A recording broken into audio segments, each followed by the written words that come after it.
Hi, Living Daylights. Coldplay here. Hello, boys. Hello, Dermot. Hello. It's nice to see you. You well? We're very well. How's the sound check going? Let's talk more importantly about your haircut. I think most people that are listening would disagree with the importance of I think they'd rather hear how the sound check's someone who going. is such a champion of the shaved head moves away from it. I've grown it slightly. It's worth talking about. So you think I've betrayed my shaved headedness? Well, I shaved my head in honour of this show. Will shaved his.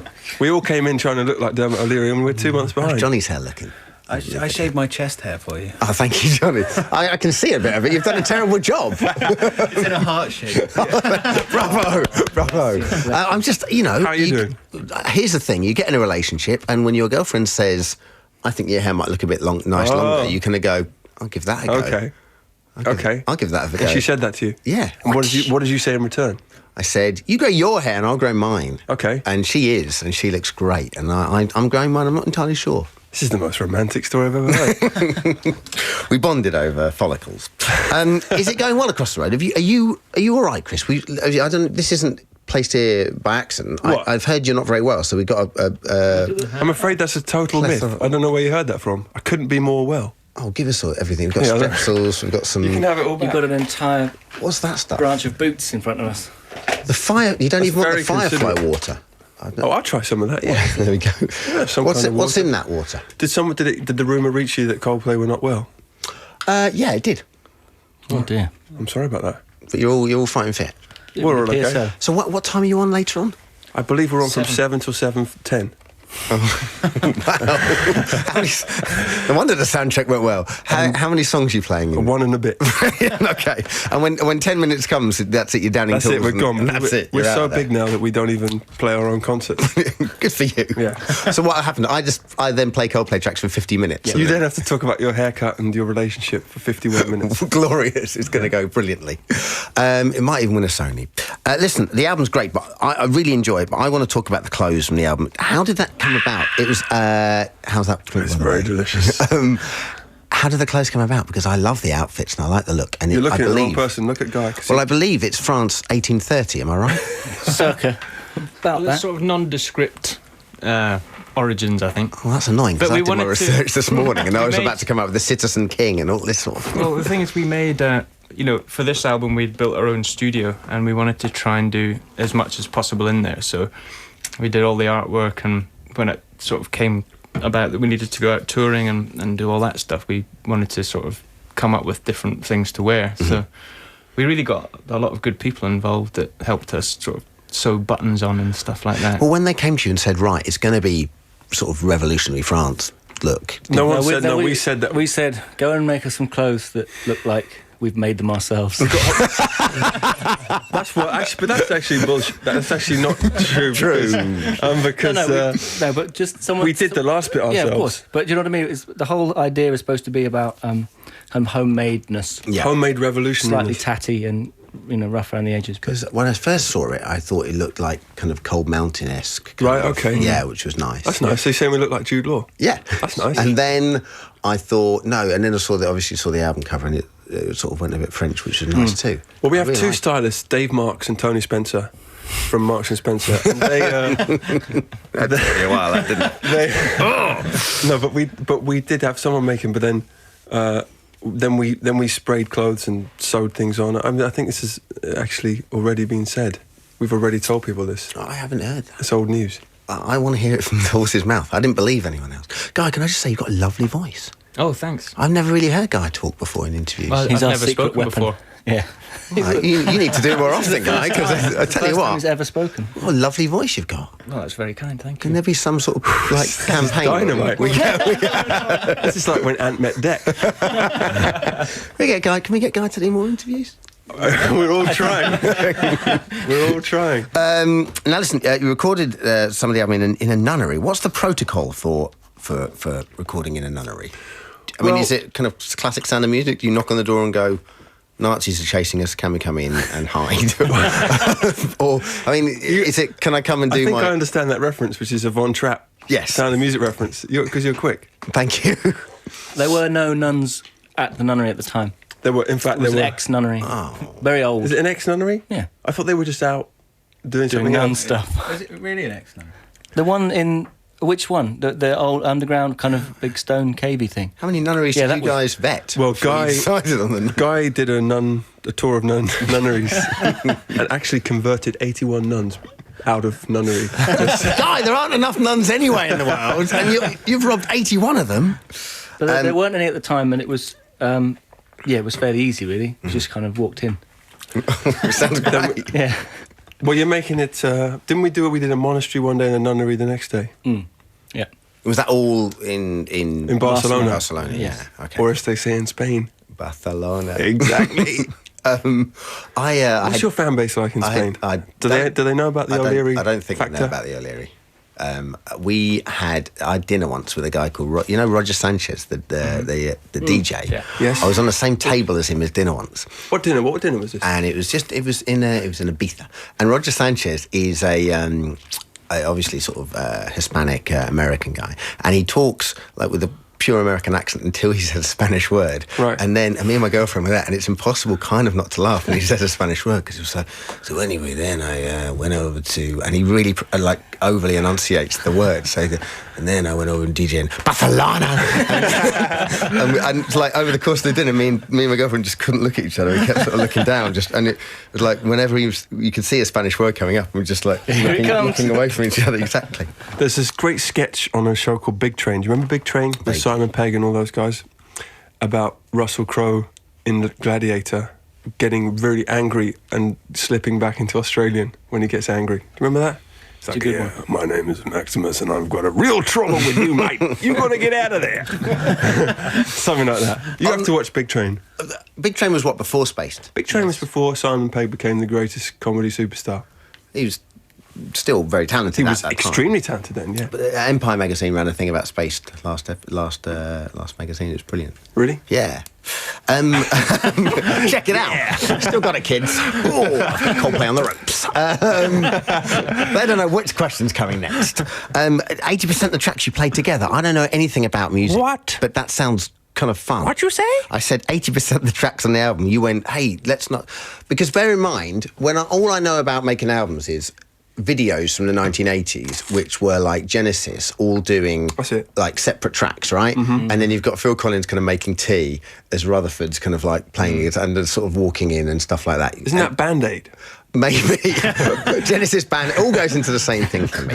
But, so therefore, what I guess is you don't normally play together to do the album. You come in and then you come in and then you're all there, The ideal situation is always to try and record together, but sometimes it just doesn't work out like that, and you end up...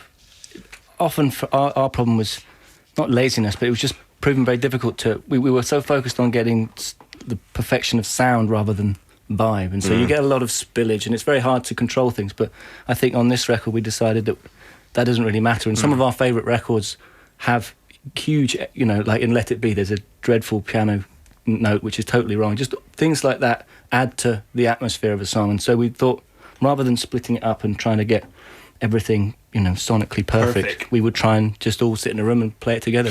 And is that all part and parcel of sort of reading a bit about it? Is that all part and parcel about you going after however many albums, 3 albums going, hang on a second, we're not seeing enough of each other and we're not as close as we used to definitely. be, just because that's the way life takes you when you get married and you have kids and so forth. And being in a band that gets quite successful, it tends to draw you apart a little bit. Sure. And so we felt we needed to get back together. Ask Guy. Well, I agree. I knew it. This guy's on fire. I think when you first start a band and you go in to do your first demo recordings or something, you would never dream of doing everything separately. It's always just plug everything in and play it together.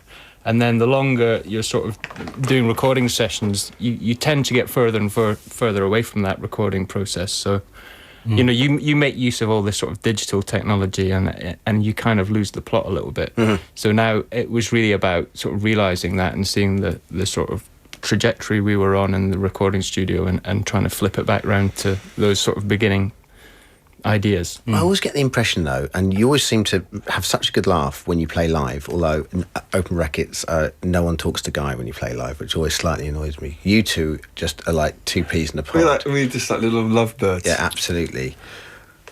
You get on with your own thing. Poor guy. I can't move though. Poor guy is I haven't got- I haven't totally sat on his down. own. Well, That's we not- get to you sing don't, as well. you don't have any idea what you're talking about. Coming in trying to shatter our band Well, no, dynamic. but here's my thing. Therefore, you always look like you have a good laugh when you play, right? But whenever I read interviews with you, and I don't know you well, but I've met you a few times, and I interviewed you when you were doing the Barfly session. That's right. Yeah, Yes. and You so interviewed us when we were opening for Top Loader. absolutely. So I've met you a few times, and you seem very nice guys. But the one thing I always think about you is you always seem to give yourself such a hard time, and you never, apart from now, and you never seem to pat yourselves on the back. No. there's, You're absolutely right. There's no time for what's the word? But don't like. Pleasure. Well, there's always time for that. I'm not. You shouldn't be self-aggrandizing. No, but do you know what I mean? There's It's our job to tell you how good you are, and your job to tell us how okay we are in the absence of U2 and Radiohead. But I don't. But don't you ever just go? We're like, Wow, where'd that last 10 years go? We're substitute teachers, you know. When the big bands are away, we come in and... Shut up. I'm joking. But Guy will tell you. The truth of it is you know, every singer, every band is made up of chemistry that nobody understands. All that we understand is that we don't ever want to break it. So you tend to get a loudmouth who says stupid things, normally the singer. You tend to get a brainy guitarist and a very opinionated drummer. Mm-hmm. And bass players, especially the ones with handsomeness and extreme talent, tend to not talk so much. Right? as evidenced by this whole diatribe. But we always go over to Guy on stage. And a lot of the time, he will ignore you. I mean, that's actually true. About 8 times a concert, I will turn over and be like, "Hey, Guy, we're really rocking the place." And he's just like that. He's not even looking. Just looking down. But you seem to me to be like, I don't know if you guys follow football, but Roy Keane was like, what I loved about Roy Keane was the minute he won any form of medal, he'd take the medal off and almost give it this kind of dismissive, cursory kind of like glance and then throw it away like he was disgusted that was history. And it's like, great, what's the next thing I can do? Because I'm not interested in the past, I want the future. yeah, it's about right. Yeah, I think that's basically what we do. You know, I don't think we've ever really stopped at all, and you know, we're always thinking about the next project. There's plenty of time for that, you know, when we're 85 years old. You know, we're going to be, you know, we think that a band should be peaking by the age of 33, 34. Then you can kind of slow down a bit. So we have 2 more years to really accelerate. Yeah. And then we've got to, you know, then we're dinosaurs. It's not the same for DJs. You're just a young pup. Do you think? Yeah. Around these parts I am. You're a young pup. If I was at Radio 1, they'd be putting me out to pasture now. But true. around in Radio 2, yeah. On Radio 2, you're still the guy introducing people to the Walkman. Right? Yes! Listen, we're going to play... What song do you want to hear? We can play Hungry Heart, Bruce Springsteen. Ooh. We can play Highway to Hell, AC/DC. Either. We can play A Whole Lot of Rosie. We can play AC/DC. 57 Channels and Nothing On, Bruce Springsteen, which is... I'll do a thing called Springsteen Watch every week where I try and get people into Springsteen by going through the albums. Cool. Let's go Hungry Heart. Have you ever dropped that? Yeah, man, I dropped Hungry Heart. Here we Sorry, go. I just used it. Check this out. I just dropped. I dropped Hungry Heart. By Bruce Listen, Springsteen. listen. Sorry, I said the word dropped. I'm from Devon. I understand. It's you know, I've appropriated. But that's what happens when you travel. We've been in America a long time. Have you been watching the Democratic I don't want you to National apologise. Convention? I've seen in some England? of it. It's really, unbelievable. But it's like a showbiz show. But it's incredible. That guy's gonna save everything. Do I you- know I'm overstating things as normal, but Do you think he'll he get is elected, brilliant. though? I really hope so. I think that the what's his name, Vice President Joe Biden is Yeah. a good, solid pick. And I think I speak for all of us when I wish them the very best in their campaign, and we will kill ourselves if they don't get in. Springsteen had a real effect on me. Yeah. it's like 3 minutes, 18 seconds. That's like when I was studying... But you know, media studies, it is important though, this one, right? It is, but we can't do much about it. We can though. You can. You're a DJ. You got power. You can get. You can. Yeah, but we go on the net, but I don't think anyone in America listens to us. Do we That's have any not true, American man. Fans. We have someone from Bolivia emailed in. Does that count? Bolivia? Yeah. They can't, Does that count? Can they? That's a joke. I'm not going to get a vote, damn it. No, damn it. Listen, was it important to work with Eno on the album? Only because when you've got a guy who's that big and obviously and that experienced, I think you guys need a daddy, don't you? Definitely. Do you know what I mean? The last thing you need is someone who you can argue with. I guess you need someone to sort of tell you. Tell you who's boss. Yeah, Very much so. What you're saying, Guy? Well, we definitely listened to what he said, and I think Brian for us was really important because he kind of always steered us down a path of something that we hadn't done before and took us out of our comfort zone and sort of showed us how to approach things differently. Because it was really, I think, crucial for us that we didn't make a record which sounded, like it was Coldplay. Yeah, exactly. So anything that we were sort of starting to do which sounded reminiscent of us was kind of, pushed away, and it was attacked from a different angle. So he was really, very important. Do you sit down to write an album that doesn't sound like you? Not that. Well, it always will sound like you because it's you. You just have to take those ideas and do something. You can't be afraid to go too far in the wrong direction before, Brian would say, just don't worry about how ridiculous it sounds, just go for it and take it to its logical extreme, and then and then dial it back in, and then you'll get something that you would never have got otherwise. We also worked with this guy called Marcus, who was like a foil to Brian's good cop. He was the most argumentative man. Yeah. So we met. would come up with an idea for something new or fresh, something off the chain that we never dropped before. And we would come up with some joints that were like, wow, that is bad. Okay, so we would come up with some fly You joints. mash them up and then what? No, and Marcus we'd come in after playing it in the room. He'd go, "The function I like a lot, but the execution could be a lot better." And that was what we'd hear every day. There's the function and the execution. How do you respond to that? What do You just do what he says, man. He says, good, must try harder, and go back in and play it another 50 It's times. like Stanley Kubrick used to always say after every take, "That was great, let's do another one." Yeah. And that's kind of how Marcus would say it, but in a sort of German voice. Very German voice. Do the German voice again. I loved it. Oh, bonjour, how you doing? Where you get these crazy voices.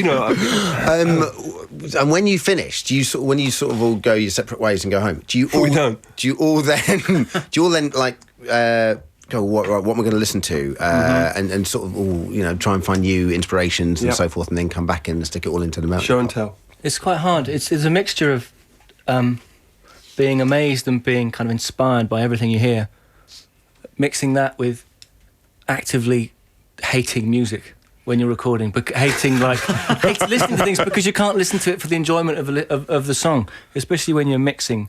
You just listen to a song and all you can hear is the constituent parts rather than the actual, the song. Yeah. And it takes a while to get out of that frame of mind. Then you can start hearing music again, because just thinking about how loud the hi-hats are or how vocal effects. It's like you need to just escape.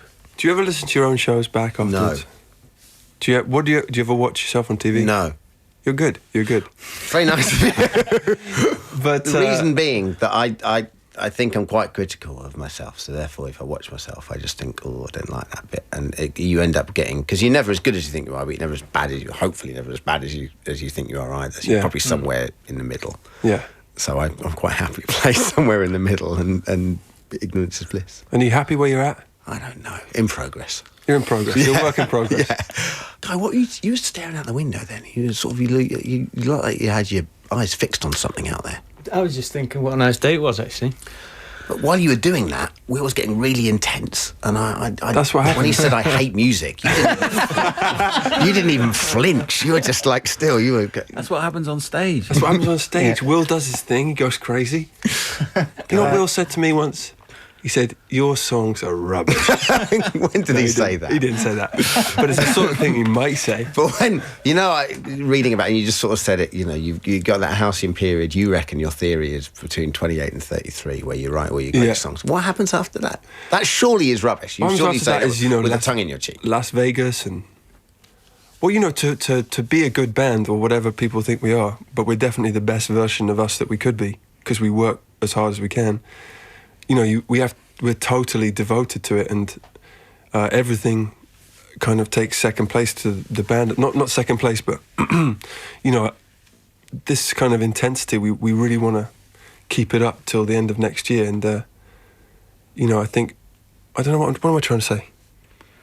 You can't sustain it forever without, I think we feel like we never want to get to a point where we go, oh man, this is too much for us. We'd rather just, if things are getting too much, we just kind of take a break. We're trying to burn Yeah. as hard as possible. Yeah. That's right. But if the model sort of, not that you look at it like that, but if the model works in terms of the working model, and you get as much fun out of it as you always have done, and which you seem to, and you handle the whole fame side of it well, which you seem to, then why? Really? Well, not badly. I mean, what? Not that well. Yeah, but punching a guy that puts his camera in your face is a completely natural, rational thing to do. You might hate yourself for it, but, It's true. But why wouldn't you? Well, this is the carry thing, on? man. We're coming up for our 9th year, and we just feel like we want to do something else really great before we've done 10 years. So that's all we're aiming for. That's as far as we can think. And so it's just the whole 33 thing is just our way of giving ourselves a deadline. Otherwise, we just kick back and say, we've done great. Let's relax. Mm-hmm. But we don't want to relax because we want to pack it all in, before the end of the decade, so that we feel like we've done some good. Do you know what I'm talking about? Sort of. I'm really What are you- rambling on. What are you going to do next then?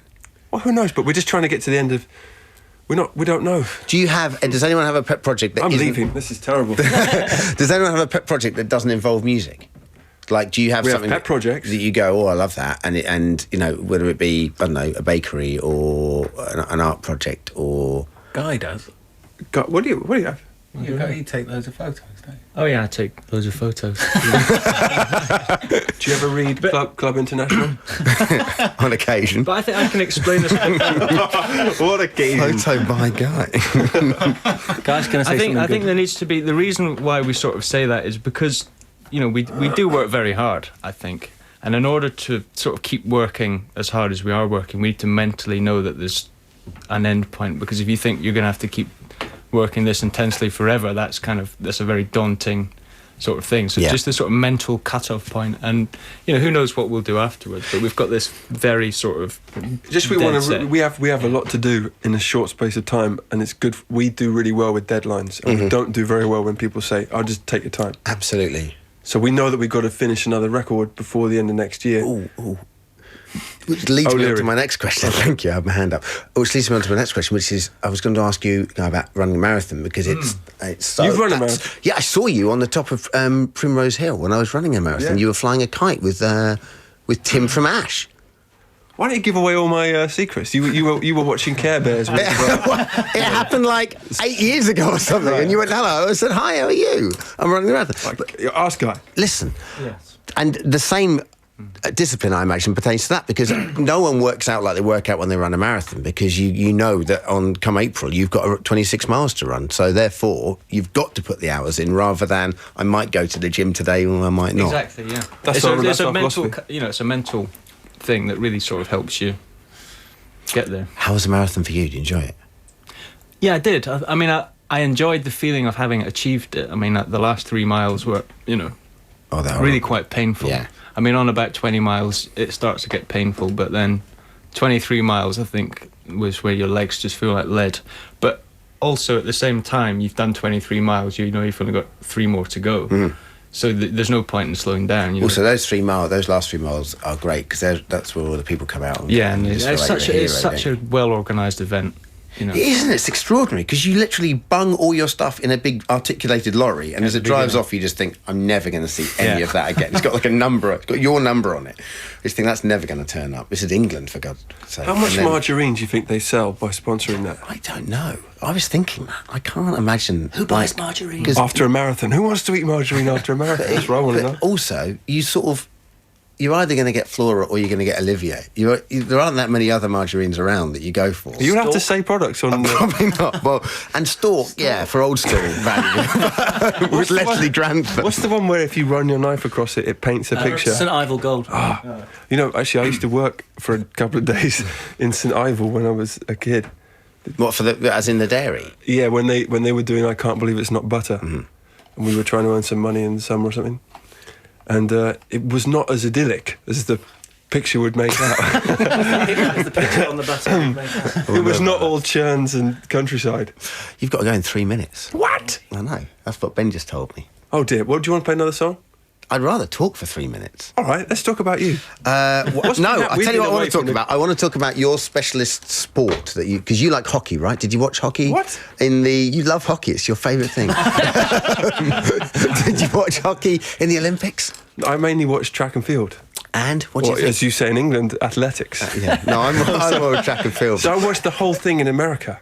Or as we say in England, America.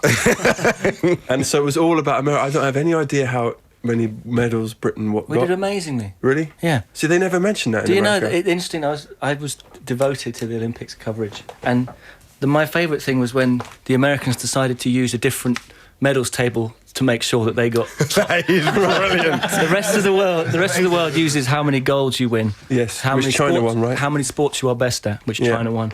Americans, nah. Just forget that. How tell many you- total medals they won, and it put them miles ahead of everyone. Best thing about the Olympics for me was Steve Ovett. He was a breath of fresh air. So everyone else is coming in, commentating, and putting like a gold tinge on it and a rose tinted glass. And this is fantastic. And this 1500 metre runner, I don't know his name, he qualified for the final. And the presenter said, "Steve, this is really exciting, isn't it?" He went, "Yeah, he's good, but he's not good enough, you see." And literally just Gone. Yeah, he's just so honest about it. It was brilliant. Listen, people emailed in questions, and I picked my favourite two for you. No, they're good. One is, I worked with Alice Lloyd Hill in a flower shop. She used to know Chris. She said to me the trouble was written about her. Is it true? And it says, she didn't fancy me either. With very warm regards, David. That's David Miller. Okay, it's a good question involving Alice Hill. So there was two great women that shaped the beginning of our band. One was Alice Hill, one was Natalie Imbruglia. And without those two, there would be no Coldplay. So some people will be angry with them. Yeah. Some people will be pleased with Absolutely. them. Mitch Britton. I was just wondering whether the boys still buy each other presents. And if so, what do they get for each other? Yeah, we do. We just bought Will. I've got an amazing present. It was my birthday last month, and my bandmates brought me a beautiful camera with my name inscribed on it. Oh, that's nice. Yeah, it was a great camera. Did you have a meeting about what you were going to get him? We're Or also was it a getting you last something minute else which thing? hasn't materialised yet. Really? It's even better. Wow. That's exciting. Isn't it? Ongoing. I love this. Guy, you often get us presents, don't you? We always get each other We're presents. pretty good like that. You're sort of looking at me in an accusatory way. I didn't mish from Liverpool. It's her fault. Who gets you presents, man? Blame her. I feel quite spoilt in life. Yeah. Yeah, I'm happy. I'm doing my work. How old are you now, Dermot? 35. That's a good age. Yeah, I'm happy. Yeah, you It's look not to be happy fantastic. about. You coming tonight? Yeah, I'm coming to. I'm introducing you on stage. What? Yeah. You've done that before, haven't you? Yes, I have. When was that? I was under the assumption I was asked for by you, but obviously that's not happening. But I'm definitely coming tonight. Yeah. Okay, fantastic. So Was it not that time with Top Loader and stuff in 2000? Wasn't that the first time we met Dermot O'Leary? yeah, it on the was. TV? It was in the Monarch. Barfly sessions. Yeah, you're absolutely right. I thought it was in the Millennium Dome when it was still empty. Maybe it was. I don't know. No, I don't Is recall that. simple? I don't recall that. Yeah, we did. There was something in Millennium Dome 2. With Top Top Loader, Reef, maybe, No, when I first met you, we did a show called the Barfly Sessions for Channel 4. for Barfly. And I think it was like when you had the EP, the first EP Yeah. out, before you even... The EP? Yeah. I've been in America for a while. I'm going to say the EP out and, yeah. Listen, thanks for coming and having a chat with us. Thanks. I'm only sorry that your listeners have had to listen because it's been fun for us. I've enjoyed it. I hope listeners have. I don't know. Fantastic. We're going to play... I've got... Don't play a Coldplay song. Ben Don't. wants me to... No, I won't. Don't worry. Ben wants me to play AC/DC. Yeah! Highway to Hell, Whole Lot of Rosie. Or They got a You new Shook album Me- coming out called Black Ice, by the way. I haven't got that. But It's I've coming got out. It's coming out. Highway to Hell? Highway to Hell, Yes. or Whole Lot of Rosie, or You Shook Me All Night Long. Highway to Hell. Oh. Okay, Highway to Hell, yeah. Done. Boys, 7 o'clock. See you Thanks, Dermot. See you in a bit. Welcome to Radio 2 Theatre. This is Radio 2 Live. Enjoy, everyone. This is Coldplay.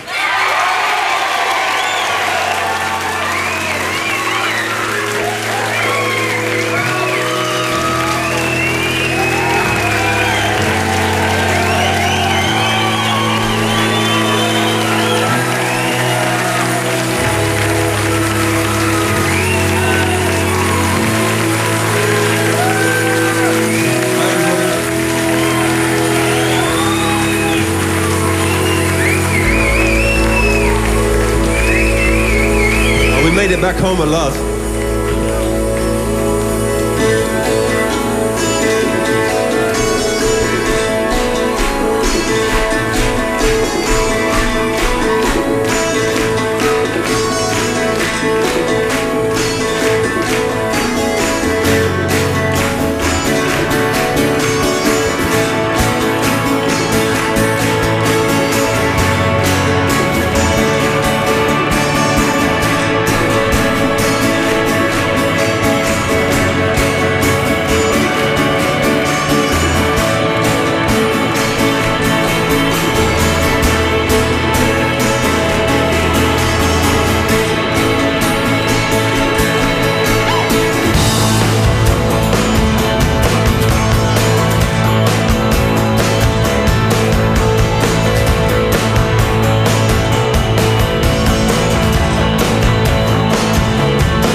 I remember there was snow, white snow.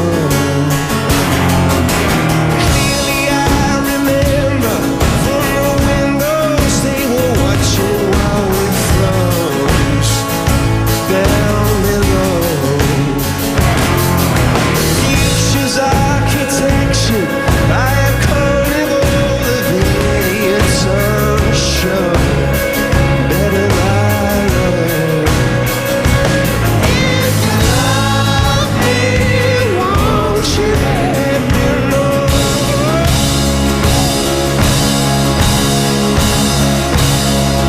Alone in dark December, when the banks became cathedrals and the fox became dark. And priests clutched onto Bibles, hollowed out to fit their rifles, and the cross was held alive. I don't wanna be a soldier who the captain of some sinking ship would snow far below. If you love me, won't you let me know?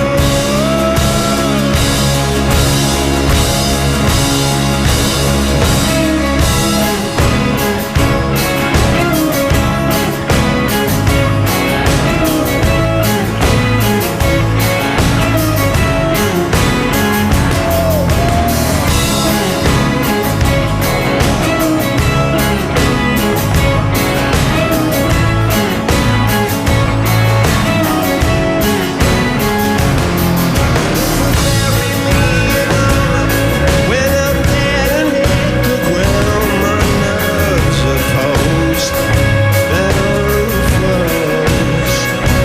If you love me, why'd you let me go?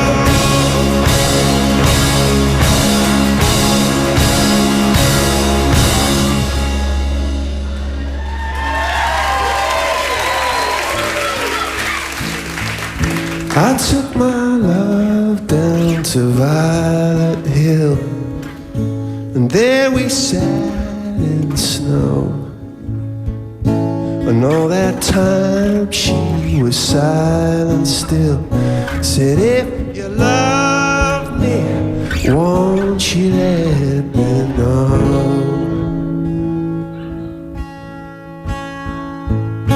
Oh, if you love me, won't you let me know?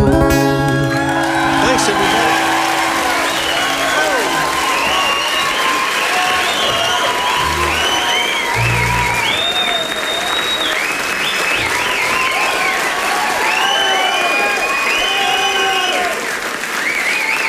Okay. 1, 2, 3, 4.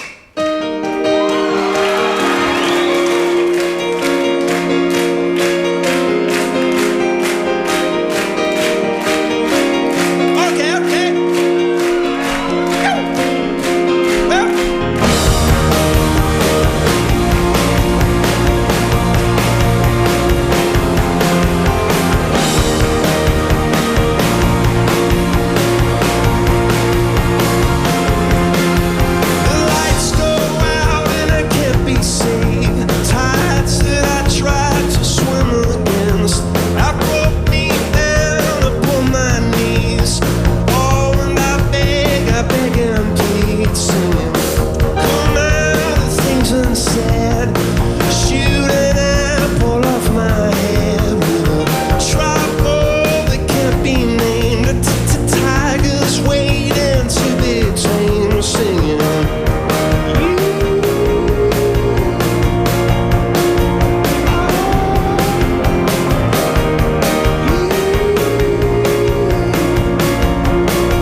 Everybody okay? Thank you so much for giving us your Friday. What day is it? Saturday. Saturday evening, and I hope it's been worth the wait. Some of you are wearing incredible shorts. Some of you are wearing very handsome T-shirts. It's a very attractive crowd. Let me describe it for the listening public. There's a gentleman here with a fine head of hair. A gentleman there with the more streamlined look, which we love. We love both of those looks. I just did that myself. There's beautiful shoes, there's beautiful faces, there's beautiful everything. We just came back from America. We've been there for about 12 years. It's been fantastic, but it's lovely to come home. And in the interim, somehow we've had our biggest hit single ever of all time. This is it.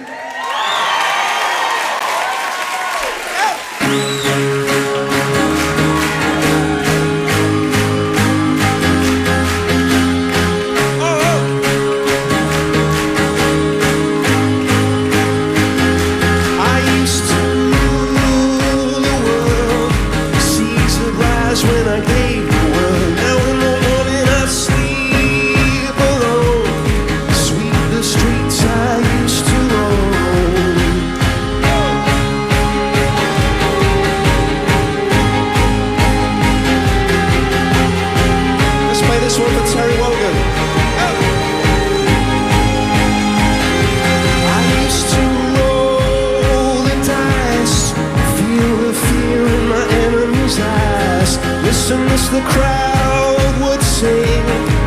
Now the old king is dead, long live the king. 1 minute I held the key. Next the walls were closed on me. I discovered that my castle stand upon pillars of salt, pillars of sand. I hear Jerusalem bells ringing, Roman cavalry choirs are singing. Be my mirror, my sword and shield, missionaries in a foreign field. For some reason I can't explain, once you gone there was never alone this world. But that was when I ruled the world.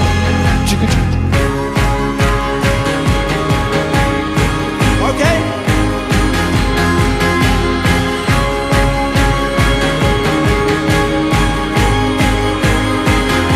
A wicked and wild wind blew down the doors to let me in. Shattered windows and the sound of drums, and people couldn't believe what I'd become. Revolutionary sway, for my head on a silver plate, just a puppet on a long string.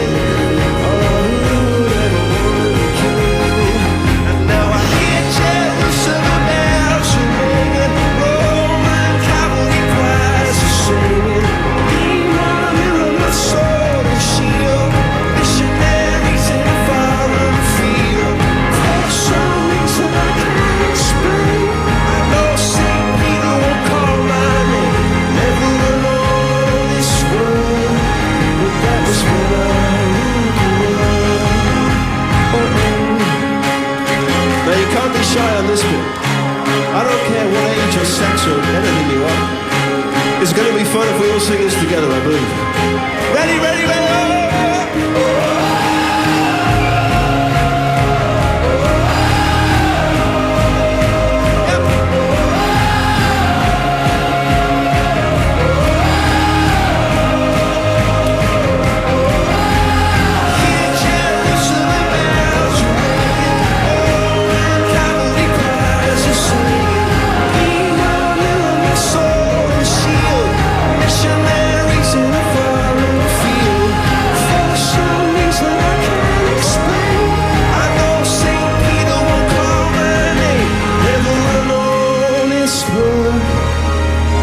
When I ruled the world, that was all. Oh, that was.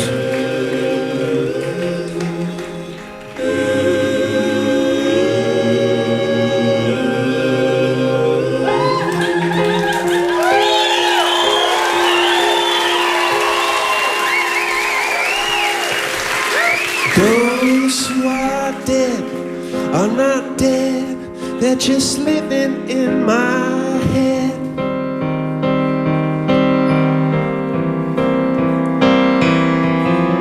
And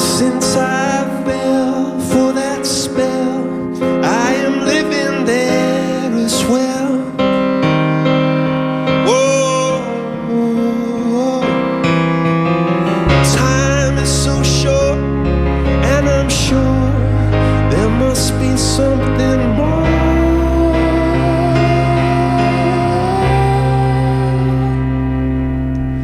Those who are dead are not dead, they're just living in my head.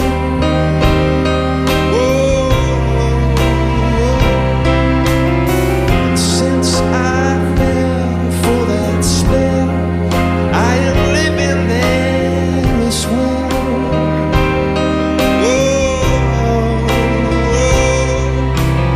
Time is so short, and I'm sure there must be something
those who are dead. Oops, let me do that again.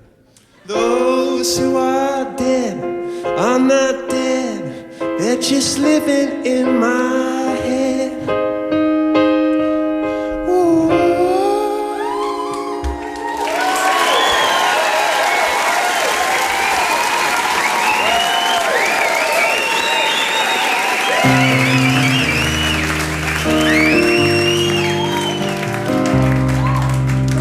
Does anybody object if we take our jackets off at this point? Oh, I see no one else asked permission. That's the way our band rolls. I shouldn't say rolls, it's not really a verb I should use, but everyone else always takes their jacket off before band protocol is allowed. I'm the only one who asks permission from the audience. Everyone else just goes ahead and strips off when they want, and that's their prerogative. What can I do about it? Nothing is the answer. I don't know why I'm talking about this or telling you our inner band politics. But we're going to have a big fight about this afterwards, and I thought I'd let you know. This is a song that we have mixed feelings towards. Two of us love it, and two of us think it's terrible. And I'm not going to tell you which two think what. Right. But you'll spot that the other three aren't playing on it one bit. This is called an ego trip. Okay.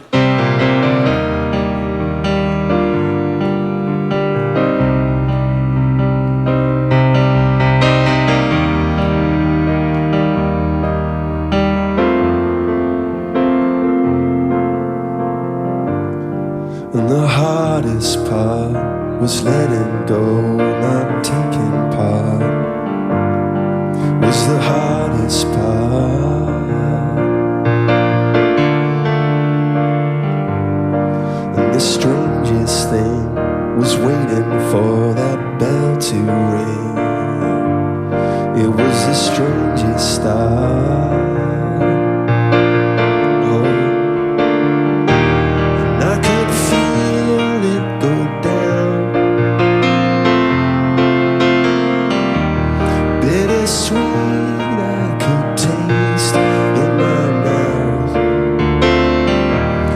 Silver line in that cloud. Oh,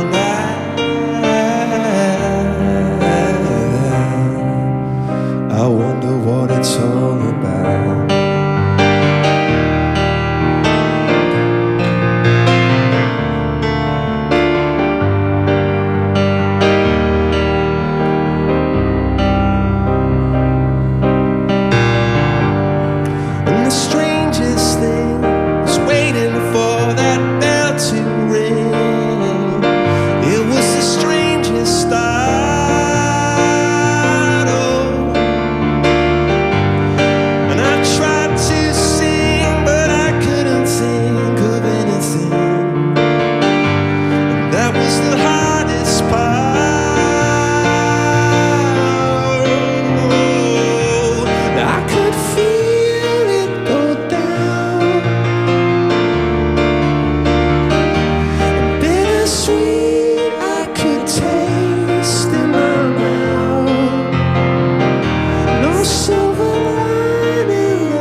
That's the hardest part. Oh, and that's the hardest part. That's the hardest part. Thanks, everybody.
to say I wasted all your time. But honey, honey, where do we go to fall from grace?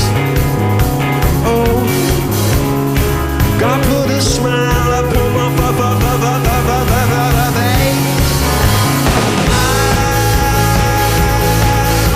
Work it out, I'm worse than you. Yeah, when you work it out, I wanted to. Now, when you work out where to draw the line, your guess is as good as mine. Well,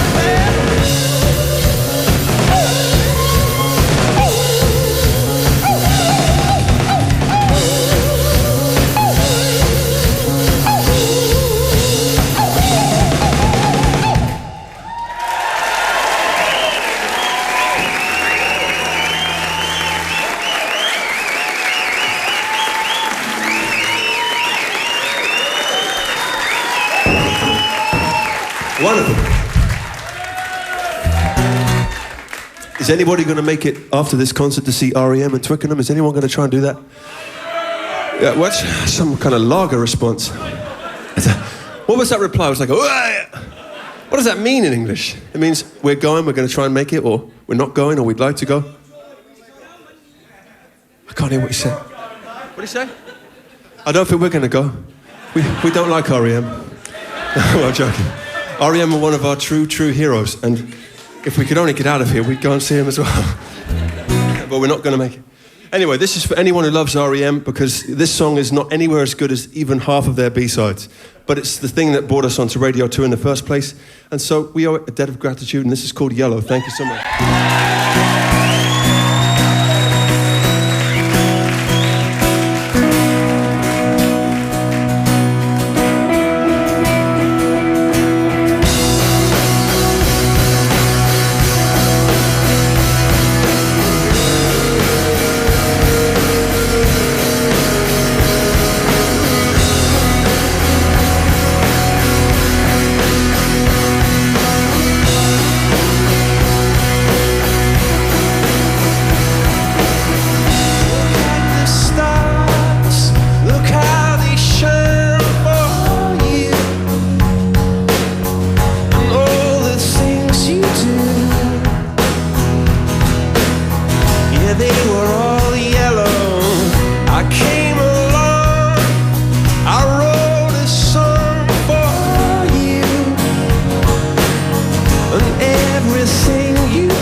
Hey, you got a nice voice. Okay, so this is for everyone who's driving along in their car at the moment, trying to get to Twickenham, going to see REM, one of the greatest bands of all time. Look at the stars, look how they shine for you, and all the things that you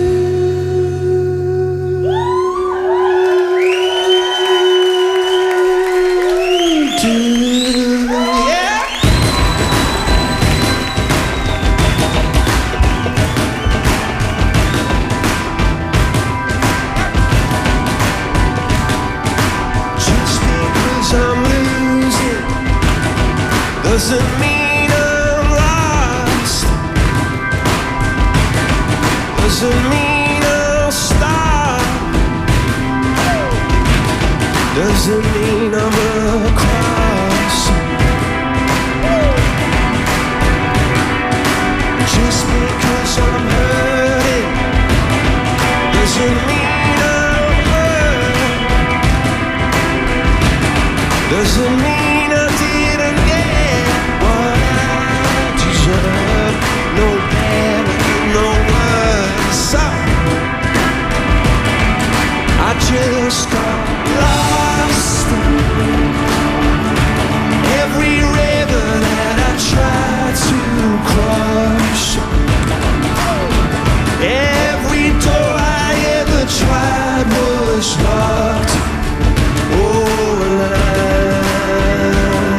just wait until the shine goes off.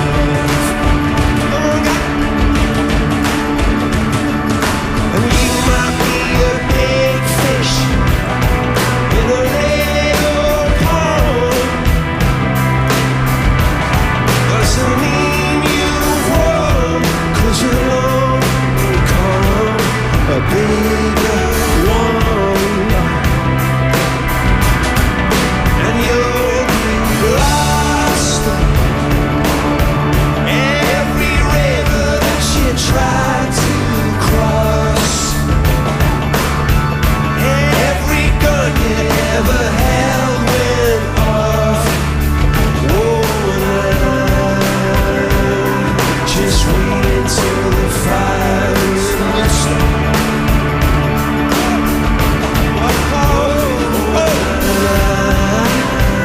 I'm just waiting till the shine goes on.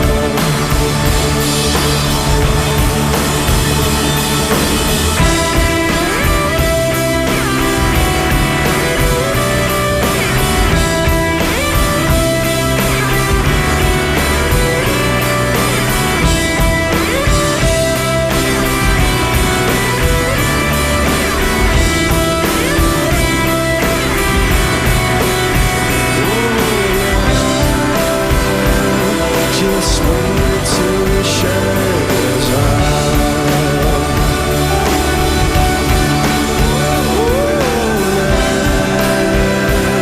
Just wait till the shine goes on.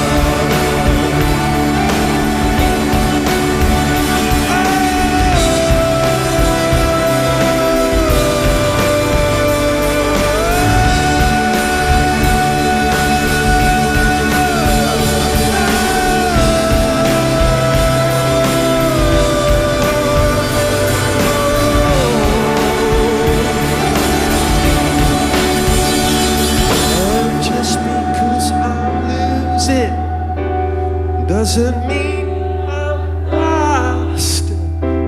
Woo. Doesn't mean I'm lost. Merci.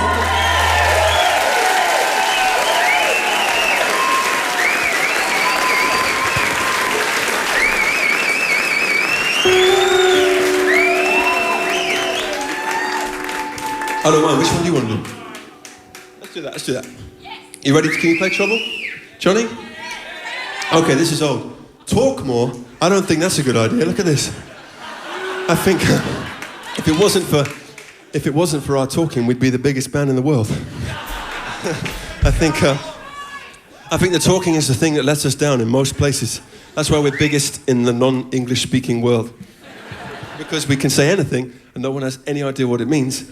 And they just really go on guys' looks, and that's why we're incredibly successful. In England, the talking tends to get us in a little bit of trouble. Now and then we say something we don't really mean. We make a joke on Radio 2. We walk out of some interview. You do these things. This is what happens in life. And then you get in loads of trouble. I would like to swear at this point, but I can't. Let's play an old ballad. We wrote this song so long ago that most of you weren't even in your 40s. I'm joking. I'm joking. In fact, we're rapidly approaching that landmark ourselves. We wrote this when we were just kids also, and it's called Trouble.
to say you people are on great form for a silent.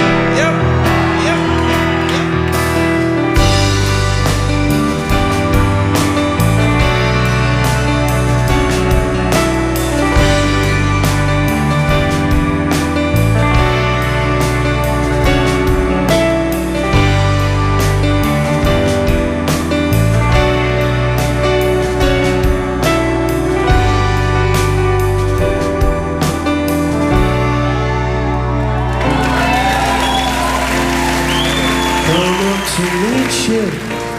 tell you I'm sorry. You don't know how lovely you are. I had to find you and tell you I need you and tell you I set you apart. So tell me your secrets and ask me your questions, and now let's go back to the start. Running in circles or coming up tails, heads on a silence apart. Nobody said it was easy. Oh, it's such a shame for us to part. Nobody said it was easy. No one ever said it would be so hard. Oh, let's go back to the start.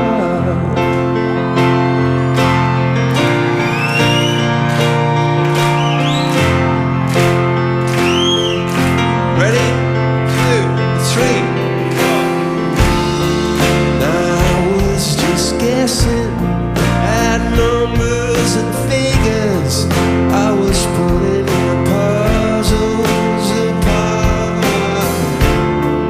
The questions of science and progress do not speak as loud as my heart. So tell me you love me, or come back and hold me, or when I rush to the start. Running in circles or chasing our tails, or just coming back as we are. Nobody said it was easy. Oh, it's such a shame for us to part. Nobody said it was easy. No one ever said it would be so hard. Oh, let's go back to the start.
Okay, everybody ready?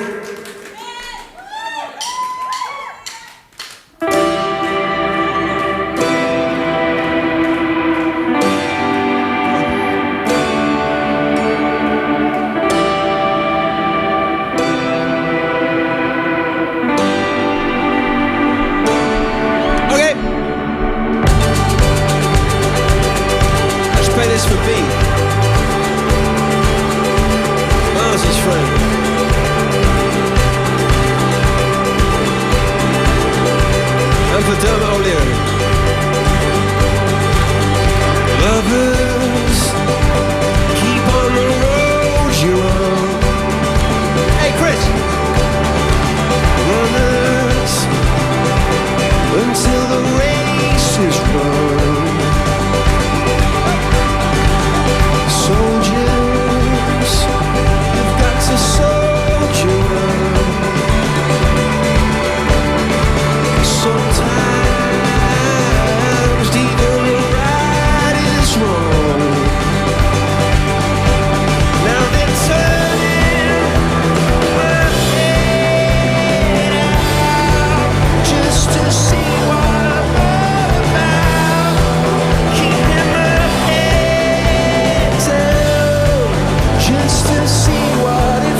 would you like us to do one more? Or we can go now, or we can stay for one more today.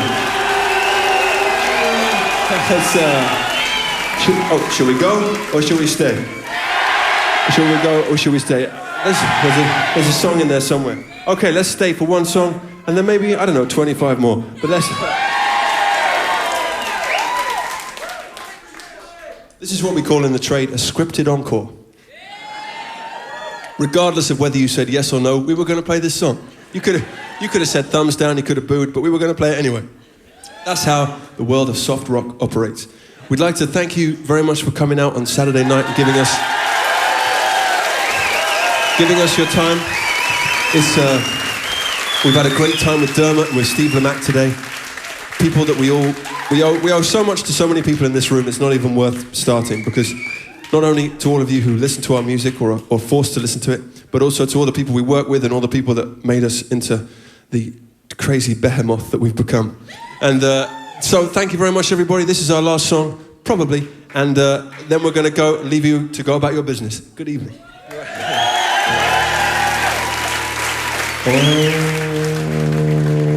This is a quiet one.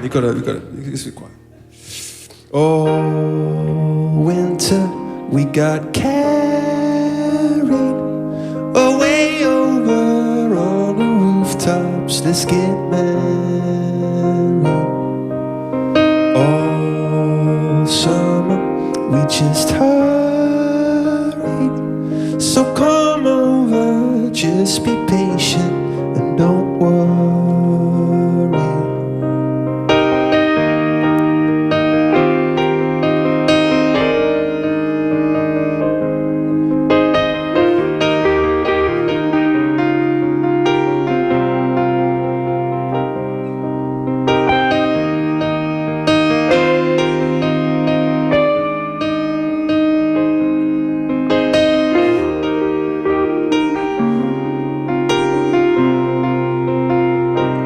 So come over, just be patient and don't worry.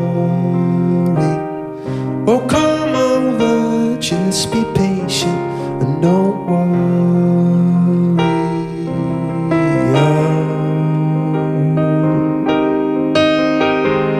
And don't worry.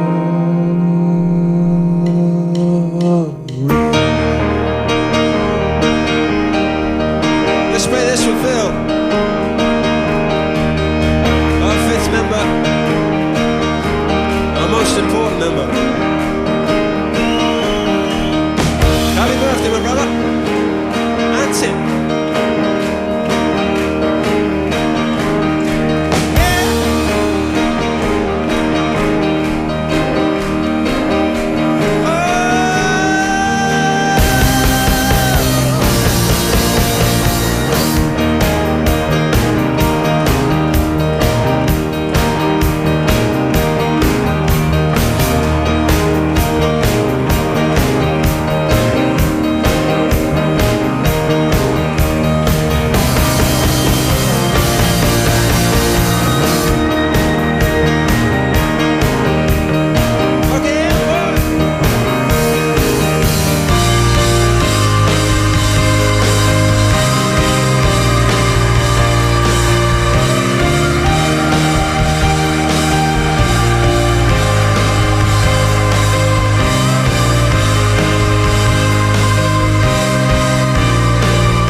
Thanks, everybody. Goodbye. Good evening.